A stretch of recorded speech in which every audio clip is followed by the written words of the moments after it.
All right, I'm not going to worry about injuries, so this one's probably a little bit obvious. I'm going to go ahead, fire me up Christian McCaffrey. Not worried about him bouncing back. We understand the volume's always consistently going to be there. He has probably the safest floor in fantasy football with an explosive ceiling. You know, there's still some question marks on what's going to happen at the quarterback position. Is Sam Darnold really going to be good for the Panthers? Who knows? I don't know. I don't care. I just want to make sure Christian McCaffrey is great. So I'm going to take CMC. And since this is kind of obvious, can I take one brief moment to plug Mike Davis with the Atlanta Falcons now? Because we saw what he did last season, filling in for Christian McCaffrey. And maybe that's not as obvious for a lot of people, but Mike Davis, a name that you should remember in fantasy drafts. But CMC, numero uno.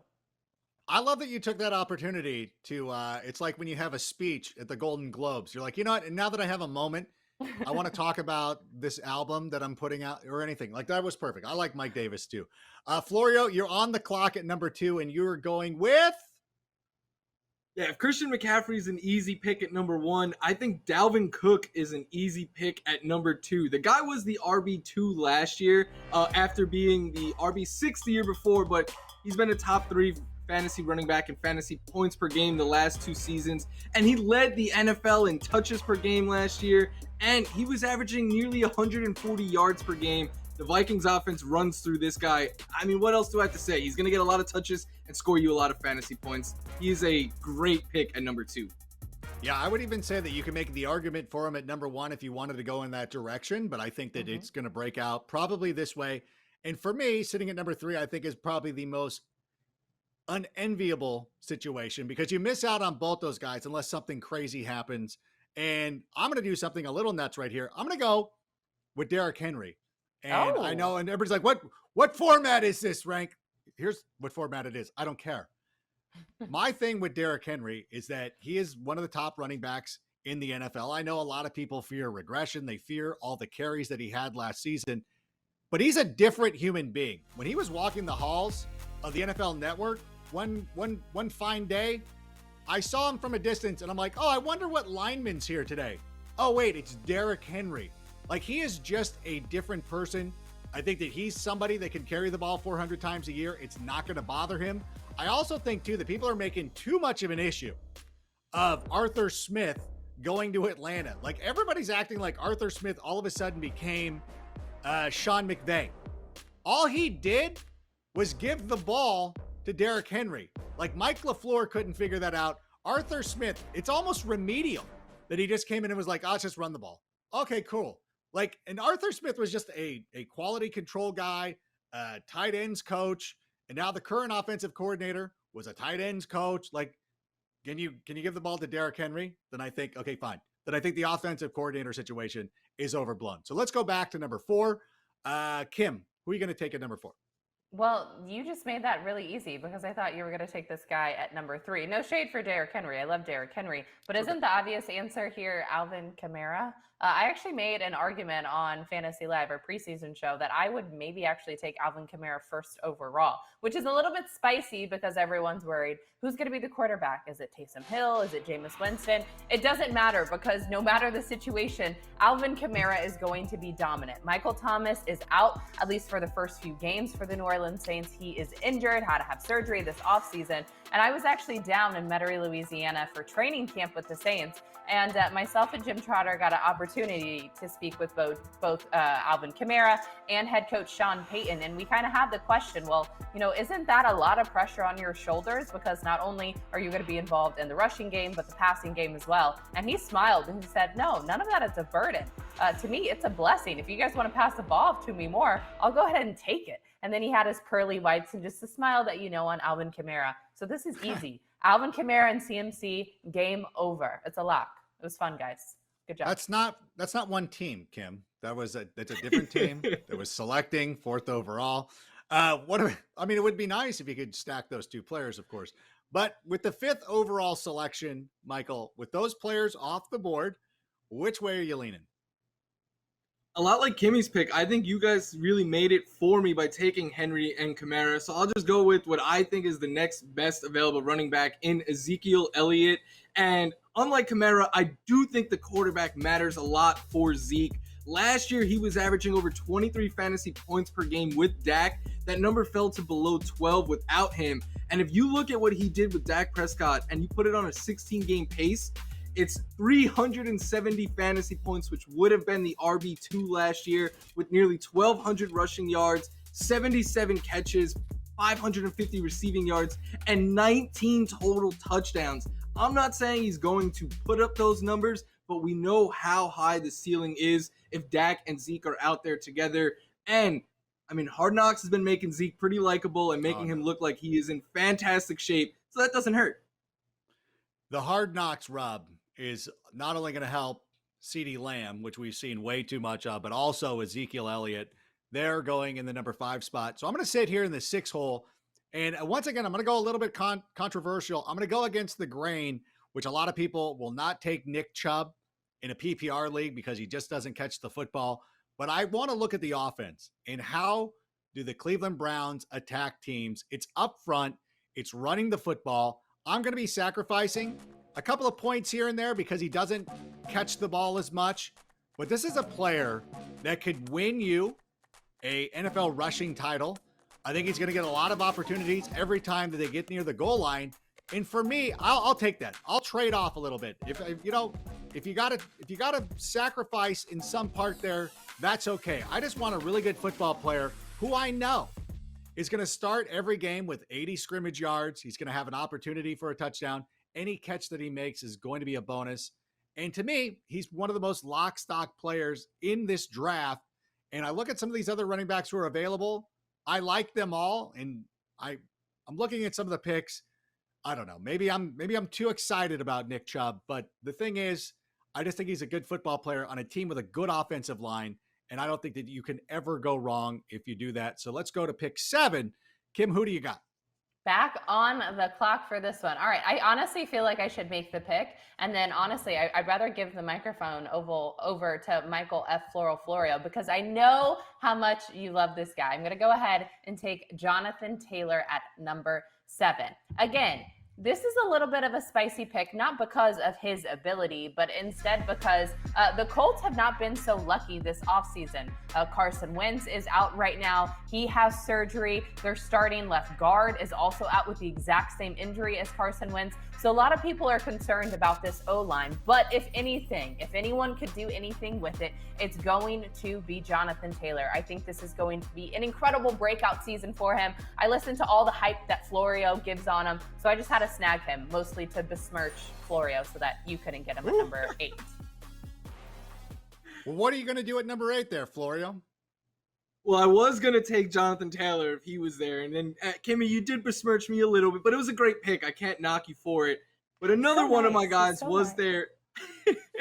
Another one of my guys was there at 8, so I just went with him. I took Austin Ekeler, who I'm ecstatic to get in the back half of the first round in PPR drafts. And a target is just worth 2.5 carries in PPR leagues. And this is a guy who last year with Justin Herbert led all running backs in targets and catches per game. So I think he's going to do a bunch in the passing game. With Herbert last year, he was also averaging nearly 20 fantasy points per game, would have made him the RB6. And in the last 2 years, he is the RB6 in terms of fantasy points per game.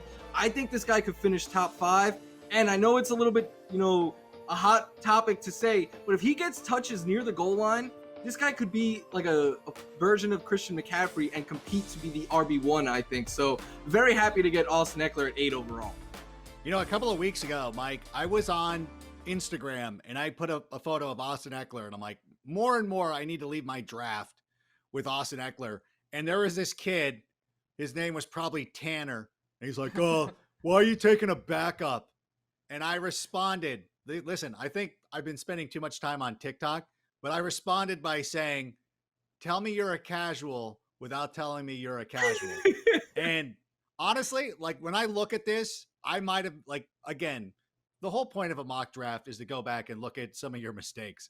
I think it's a mistake not taking Austin Ekeler at number 6. I would have taken him over. I should probably take him over Nick Chubb. Honestly, if I'm going back, so that's one thing that sticks with me. And I'm like, Austin Ekeler probably deserves to go top 6. So I didn't want to make that mistake here. So at number 9, you're in a position where you could go with somebody like Aaron Jones. Travis Kelce would be a popular pick. Saquon is still off on the board. I really want to go with Antonio Gibson. And I want to go into drafts trying to project for the future. Instead of looking last year like, hey, this guy scored 18 touchdowns last year, what is going to happen this season? And I know that sometimes there's a lot of coach speak, and these coaches love to talk about like, well, I want to make Antonio Gibson my CMC. Well, that raises my interest because I look at the skill set and I say, is this possible? Is this the type of player who could be a CMC? And absolutely he could be. He was a wide receiver at Memphis. Everybody knows this. But you add in that pass catching ability. He learned on the job last year how to be a running back. And to me, this is one player, along with Austin Ekeler, that I cannot leave the first round without. I have to have Antonio Gibson. And if it costs me a little bit more, so be it. It's kind of like when you're in, this happened to me one time. I was in Las Vegas. We had a full night out. Went to In-N-Out. The line was packed. There was a guy walking out of the In-N-Out with a bag. I go, I don't even know what's in your bag. I'll give you $50 for it right now. And the guy's like, okay, cool. Boom, done. I paid more than I probably needed to. I had to make that transaction. And that's the way I feel about Antonio Gibson. I'm absolutely bullish on him this season. So that's my story. And I guess we'll move on. What? What? The second you're like, this one time in Vegas, I'm like, is this for television? Or is this a props? Should we be repeating this? It's sort of a props.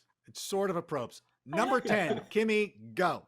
Save All right. us. Well, you mentioned him a little bit earlier, and now he's just out there for the pick in. I'm going to go ahead and sweep up my guy, Kansas City Chief, numero uno tight end, none other than Travis Kelce. Kind of an obvious one here. Don't really need to break it down too much. I think this is a thing that you're going to see in the first round of nearly every draft you're in. Travis Kelce is going to go off the board, I think, middle to late, because if we're being honest, I think anything outside of the top 4, top 5 running backs, after that, it gets a little murky. So I think we're going to see a lot more pass catchers going in the first round.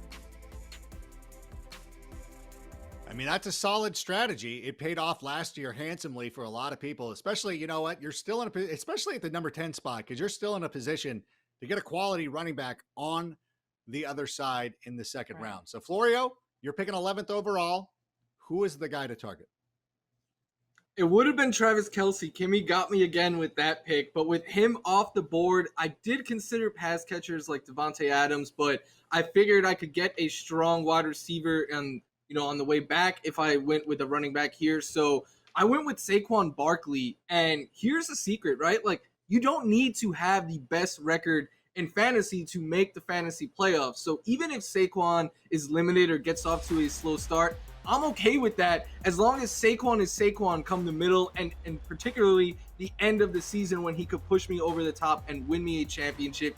We know how good Saquon Barkley is. He was the RB1 as a rookie. He was top 10 the year after, even though he missed some time with an injury. Tore his ACL last year, but he will be back and be fine. It might take him a couple games to fully get going, but once he gets going, I think this guy could win people championships. So I'm fine taking the shot on him at the back end of the first round. Yeah, I think a lot of people forget that the fantasy playoffs are not in week 1. They're in week 17 or 15, 16, 17 this season. Remember? Yeah, it's the longest season ever. We have an 18-week season now. Remember that, everybody. I like the Saquon pick. At number 12, we have not had a wide receiver go off the board. If I'm sitting here, because I'm at the turn, one of my picks is likely to be a running back, like Aaron Jones or somebody like that. Let me talk a little bit about Calvin Ridley, though. I want to talk again about forecasting, looking forward, not necessarily always looking back, projecting who is going to be the guy this year who steps up. Last season, I told you it was going to be Davante Adams, and you guys thought I was an idiot. Now, I'm talking about Calvin Ridley, and again, you guys want to come after me, which is fine. We'll bring it up at the end of the year. When we talk about Calvin Ridley having a monster season, we've seen him exceed without Julio Jones. He has been a better player in his NFL career without Julio Jones. And, spoiler alert, the Falcons added Kyle Pitts this season, so there is another domineering presence on the field. Calvin Ridley is going to step up. He has all the things that I love out of a wide receiver. Number 1, he's great. Number 2, his quarterback is good. Number 3, his defense is bad. which means the Falcons are going to be in a lot of negative game scripts, which means there's going to be a lot of opportunities. So I love Calvin Ridley. I would come on the backside. You could actually, you know what? You could actually pair him with Devontae Adams if you want to go 0 RB and then hope somebody like David Montgomery, Chris Carson, some of those guys fall.